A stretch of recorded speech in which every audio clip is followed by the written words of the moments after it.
اللہ الرحمن الرحیم۔ آج لیسن نمبر 6 چھٹا لیسن آپ کے پاس آئے گا۔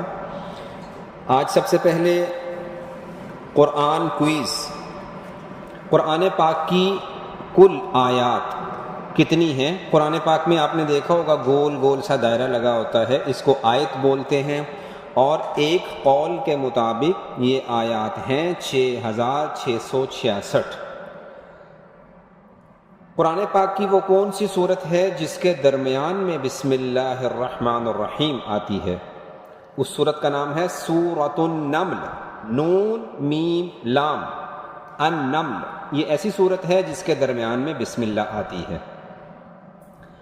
اسی طرح قرآن پاک کی سب سے پہلی کون سی آیت ہے جسے اللہ تعالیٰ نے اپنے نبی صلی اللہ علیہ وسلم کے پاس بھیجا، ان کو سکھائی؟ وہ ہے اقرأ بسم ربک الذی خلق۔ یہ پہلی آیت ہے، سب سے پہلی آیت ہے جو اللہ پاک نے آسمانوں سے ہمارے نبی صلی اللہ علیہ وسلم کے پاس بھیجی اور انہیں سکھائی۔ قرآن پاک کی سب سے مختصر، سب سے شارٹ سورت کون سی ہے؟ اس کا نام ہے سورت کوثر۔ انا اعطیناک الکوثر، اکثر بچوں کو یاد ہوتی ہے۔ قرآن پاک کی ایک صورت ایسی ہے جسے ثلث قرآن یعنی ایک تہائی قرآن کہا جاتا ہے۔ ایک تہائی قرآن کا مطلب ہے ایک دفعہ اگر وہ صورت پڑھی جائے تو اللہ پاک اتنا ثواب، اتنی نیکیاں دیتے ہیں جیسے کسی نے 10 پارے پڑھے ہوں۔ اس کا نام ہے سورت کا سورۃ الاخلاص یعنی قل هو اللہ احد۔ قرآن پاک میں آیت الکرسی آتی ہے، اور یہ کس سورت کے اندر آتی ہے؟ قرآن پاک میں آیت الکرسی سورۃ البقرہ میں آتی ہے۔ اللہ کے نبی صلی اللہ علیہ وسلم نے ارشاد فرمایا کہ اللہ تعالیٰ نے اپنے خاص خزانوں میں سے 2 آیتیں دنیا میں بھیجی ہیں۔ وہ آیتیں کون سی ہیں؟ پہلی آیت ہے آیت الکرسی، دوسری آیت ہے سورۃ البقرہ کی آخری 2 آیات۔ اب حدیث پاک کی طرف چلتے ہیں۔ آج کی حدیث پاک ہے قال النبی صلی اللہ علیہ وسلم، نبی کریم صلی اللہ علیہ وسلم نے ارشاد فرمایا لیس منا من غشنا، جس نے ہمارے ساتھ دھوکہ کیا وہ ہم میں سے ہے ہی نہیں۔ یعنی جو دھوکہ دیتا ہے وہ پورا مسلمان ہی نہیں ہوتا، وہ اچھا مسلمان ہی نہیں ہوتا۔ جیسے جھوٹ بولنا، اور کسی بچے کے پاس اچھی پینسل دیکھی تو چھپا لی، کسی کے پاس شارپنر اچھا دیکھا، ربڑ دیکھا، کسی کی کتاب، کسی کی کاپی غائب کر لی، کسی کے پاس جیومیٹری اچھی ہوتی ہے، باکس اچھا ہوتا ہے، کوئی چیز اچھی لگتی ہے، آرام سے اٹھا کے اپنے پاس چھپا لی۔ کسی بچے کے پیسے گر گئے، اس کو نہیں بتایا، چپ کر کے اٹھا لیے۔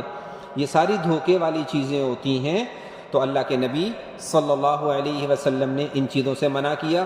اگر آپ کو پتہ چلتا ہے کہ فلاں بھائی بہن کی کوئی چیز گر گئی ہے، آپ ان کو بتا دیں کہ یہ آپ کی چیز ہے، یا اٹھا کے دے دیں کہ یہ آپ کی چیز گر گئی ہے، وہ ہماری نہیں ہے، وہ ان کی ہے، وہ ان کو واپس کرنی ہے، وہ ان کو دینی ہے۔ اسی طرح کلاس کے اندر کوئی چیز ملتی ہے تو وہ اٹھا کے ٹیچر کو دے دیں، اپنے بیگ میں مت ڈالیں، ورنہ دھوکہ ہو جاتا ہے، فراڈ ہو جاتا ہے۔ ایسے بچے پھر اچھے بچے نہیں رہتے جو یہ کام کرتے ہیں۔ آج ہمارا تیسرا کلمہ مکمل ہو جائے گا، سبحان اللہ والحمد للہ ولا الہ الا اللہ واللہ اکبر، یہاں تک پڑھ لیا تھا۔ ولا حول ولا قوة الا باللہ العلی العظیم، بس یہ تیسرا کلمہ مکمل ہو گیا۔ آج کا جو تجوید کا لیٹر ہے، یعنی قرآن پاک اچھا کیسے پڑھتے ہیں، وہ ہے قاف۔ ایک کاف ہوتا ہے کتاب، ایک قاف دوسرا والا ہوتا ہے قال، قبل، قلب، تھوڑا سا موٹا کر کے اس کو پڑھتے ہیں۔ اور آج بچوں کے اندر کچھ عادتیں ایسی ہوتی ہیں جو اچھی عادتیں نہیں ہوتی، اور یہ گندے بچوں میں ہوتی ہیں، اور ہمارے پاس ایسے کوئی بھی بچے نہیں جن کے اندر یہ عادتیں ہوں۔ آپ بھی سن لیں، کہیں ہمارے اندر تو نہیں ہیں تو دور کر لیں۔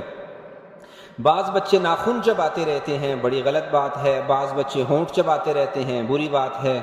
ہونٹوں کو کھینچتے رہتے ہیں، نو، ایسا بھی نہیں کرنا۔ بعض بچے دوسروں کے سامنے ناک میں انگلیاں مارتے ہیں، نو، یہ بھی نہیں کرنا۔ گالیاں دیتے ہیں، نہیں، یہ بھی نہیں کرنا۔